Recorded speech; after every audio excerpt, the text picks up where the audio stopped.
Thomas and Percy are good friends, but sometimes Percy teases Thomas about being frightened, and he doesn't like that at all. One evening he was dozing happily in the shed, but Percy wanted to talk. "Wake up, Thomas. Are you dreaming about the time you thought I was a ghost?" "Certainly not.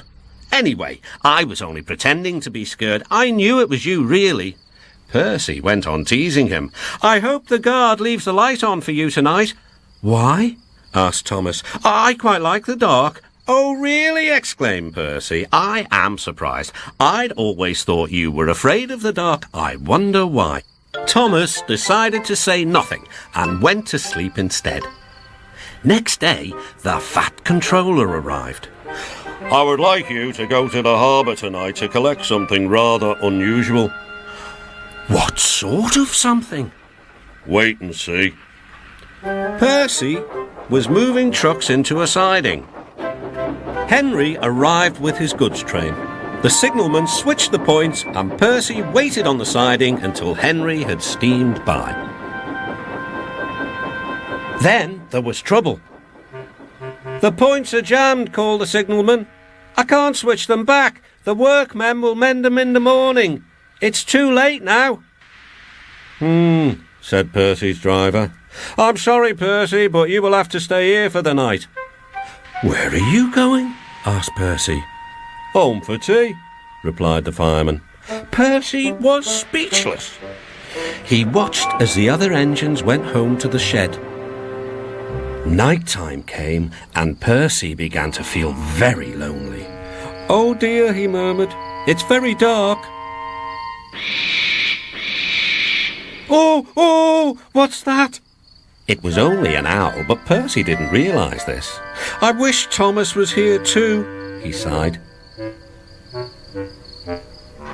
Thomas was waiting for his mysterious load at the harbour.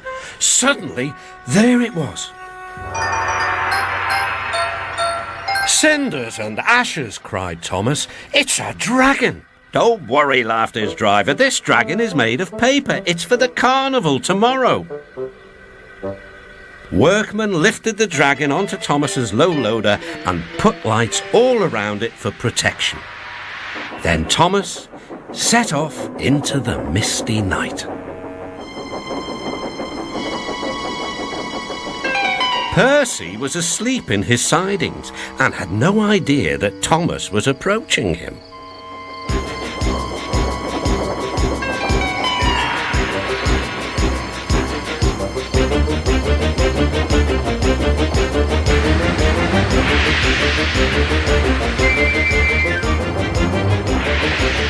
"Help!" cried Percy. "I'm not going to open my eyes until my driver comes." Next morning, the points were mended and Percy puffed back to the junction. Gordon was just about to leave with the express. "You'll never guess what I saw last night." Gordon was in no mood for puzzles. "I'm a busy engine. I don't have time for your games." "I've seen a huge dragon. It was covered in lights." Gordon snorted. "You've been in the sun too long. Your dome has cracked." When the other engines heard the news, they laughed too. "Look out, Percy," chuckled James, "or the dragon may gobble you up." "No one believes me," puffed Percy. "Maybe I did imagine the dragon after all." But Percy soon found out that he hadn't. "Help! Save me!" cried Percy. "It's all right," whistled Thomas, and he explained about the carnival. "By the way, how was your night out?" Percy decided to tell Thomas the truth.